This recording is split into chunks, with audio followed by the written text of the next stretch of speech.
their anger, where they recognize their subjugation and believe fully in their bodies in private and in public that it is not okay.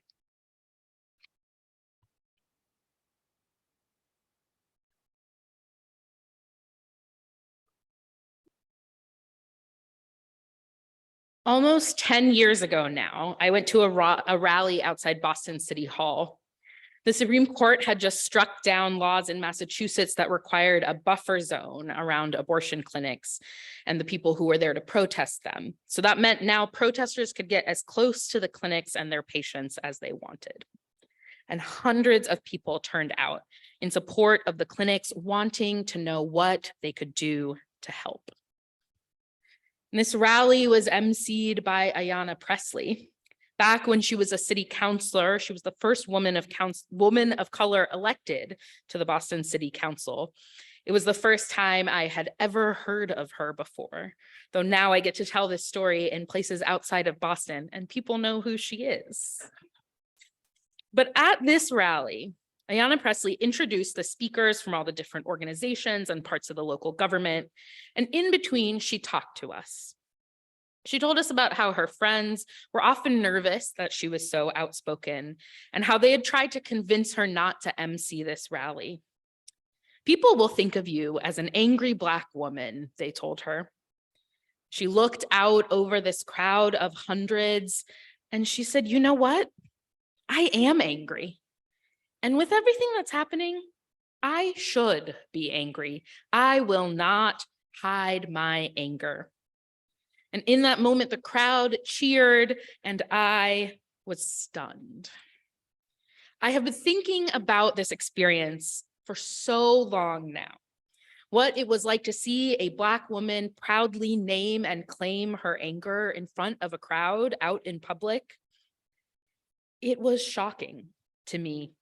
It is so rare for me to see a woman of color saying it is her right and responsibility to be angry. And even more rare than that is seeing a crowd who will cheer for that right and responsibility. In our society, so many people are told implicitly and explicitly that they cannot be angry. Non-binary folks, genderqueer folks, women, people of color are told that they cannot express their anger, even if most of the world is making them angry most of the time. And in general, we don't encourage anyone to feel and express anger in healthy ways. We think of anger as something that happens when we can't control ourselves, something that is destructive and violent. And so we're taught to push it away and avoid it. And then when it finally comes out, it is even more destructive than we worry. So then that reinforces the idea that anger is bad, right? When we let it build up. But on that day, being present with Ayanna Pressley reminded me that anger is an emotion, and emotions are complicated.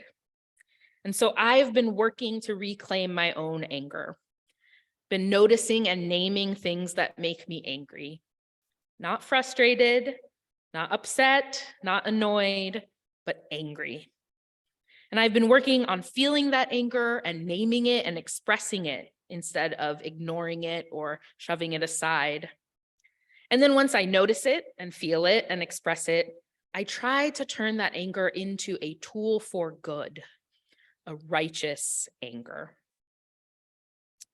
When you think about MLK and the civil rights movement, anger is probably not the first thing you think of. That is not the vision we have been given of that time. And the whole point was nonviolence, right? So what does anger have to do with it? But I would argue that anger actually has everything to do with the civil rights movement. In our society, we've connected violence and anger because we haven't had good ways to express anger in healthy and productive ways. But there is a lot going on. And as Ayanna Pressley reminded us that day, we should be angry about a lot of these things. And that anger comes from love. Ijoma Oluo, who is a writer, speaker, and a self-described internet yeller, which is maybe my favorite bio that I've read in a while.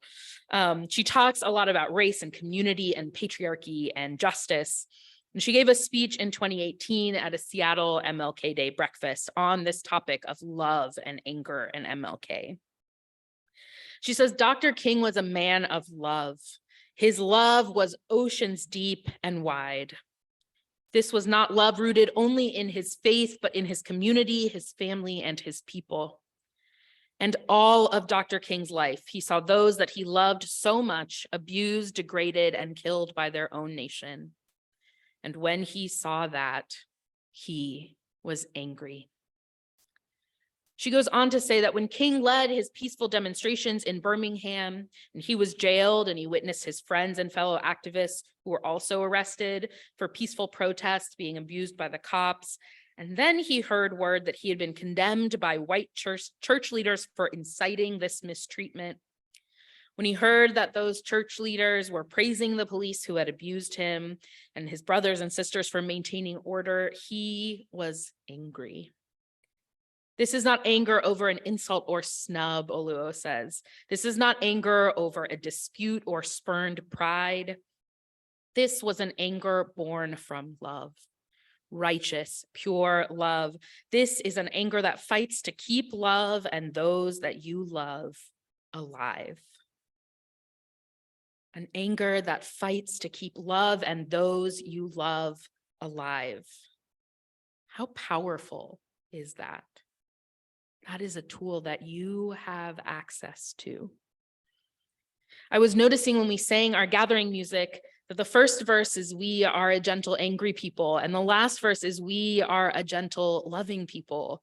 And those are the same thing, just in different words. Righteous anger comes from love. That anger cannot let things slide. That anger says, we know this can be better and it should be better, and I am going to help make it better. Martha today in Children's Chapel is talking about anger and how we know if something is righteous anger or not, how we know if that anger is bubbling up from love and justice. And I want us to think about that here in the sanctuary too. Cole Arthur Riley, who we heard a reading from earlier, she's a writer and a poet and a liturgist. She founded the Black Liturgies Project on Instagram. And in her book, This Here Flesh, she talks about her life experiences and her family experiences and weaves them with reflections on spirituality and theology. And there's a section in this chapter on rage where she talks about the differences between rage and apathy. And she says, apathy just kind of sits there, but rage comes for you. It is inherently relational. It might come with fire, but it's still moving toward something. And in proximity, there is hope for reconciliation. In this way, anger itself is a function of reconciliation. It is a bringing together. When we don't care about something, we don't get angry about it because it doesn't matter to us. But as we grow relationships and community, we get angry about things that affect them. In the earlier reading, Riley says that anger can be a path to greater attunement with our own needs and desires. Giving our anger the attention and space that it needs and deserves means that it is possible for it to serve the greater good and not just tear us down. So I invite you to take a deep breath and think about something that makes you angry. Like really right now, think about something that makes you angry. Or maybe many things. There are not a lack of options these days. When we pay attention, it's actually sometimes harder not to be angry than to be angry, which is sometimes part of why we don't feel the anger, because once you start, how do you stop? But we're going to just hold it here together today. Lean into your anger. Feel it. Acknowledge that it exists. Acknowledge that it is justified and righteous and real. Really take a moment. What is something that makes you angry? Now that you're holding that, now that that fire is kindling inside you, how can you turn that anger into a force for justice? How can you hone it into a tool that can serve the broader good? What is your anger calling for? What can you do with it? If you're angry about things that are on the ballot or might be, then go out and knock on doors and make phone calls to make sure people are educated. If you're angry about police brutality, then go to protests and actions and rallies and listen to the people who are most targeted about what they think is best to do, and then do those things, even if they're not the things you think would be most fun. If you're angry about the war on reproductive rights, then you can volunteer at a clinic or donate to groups who buy vests for clinic volunteers or snacks for patients and staff.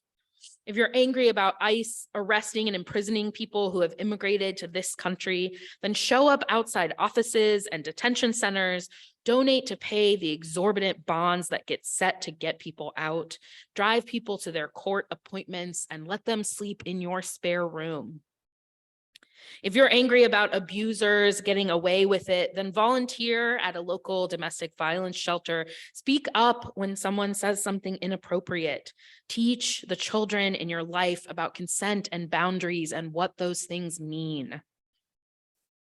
Let anger move you from hopelessness and helplessness toward action. Feel your anger at systemic oppression. Remind yourself that it is good and just to feel that anger, and use it to keep yourself in the fight. Feel that fury that you have been made to feel helpless, and use it to do something. Feel your rage at the ways that people treat each other, and use that to help bring justice further into the world. We should be angry. We have every right and a responsibility to feel and respond to our anger. It is powerful and useful and necessary, like all of our emotions. Not being angry in the face of injustice is being complacent, and we don't want to be complacent. It lets the status quo continue even when it is unjust and harmful. Like all our feelings, anger is powerful. It tells us something. So when something in the world makes you angry, don't just push that away. Sit with it, notice it. Think about what is at the root of it. Tell the people around you, I'm angry about this. Let yourself feel that anger, and then think about what it may be calling you to do, what it may be calling you to make better in this world. Ijeoma Oluwa says, Dr. King was angry, but he worked hard to never forget why. He was angry because he loved. And because he loved, he moved mountains. So, beloveds, let us move mountains. Let us love deeply and fiercely. Through that love, feel our anger at injustice.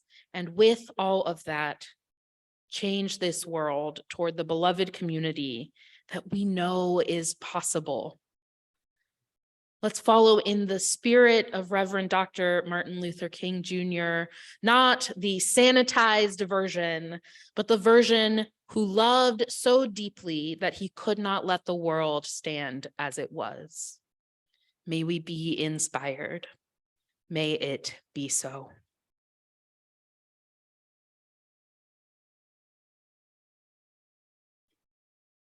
This is the time in our service when we celebrate the bounty and abundance in our lives by sharing some with others.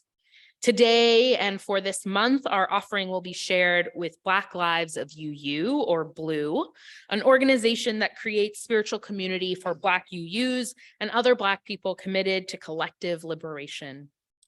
BLUE is committed to expanding the power and capacity of Black UUs within Unitarian Universalism.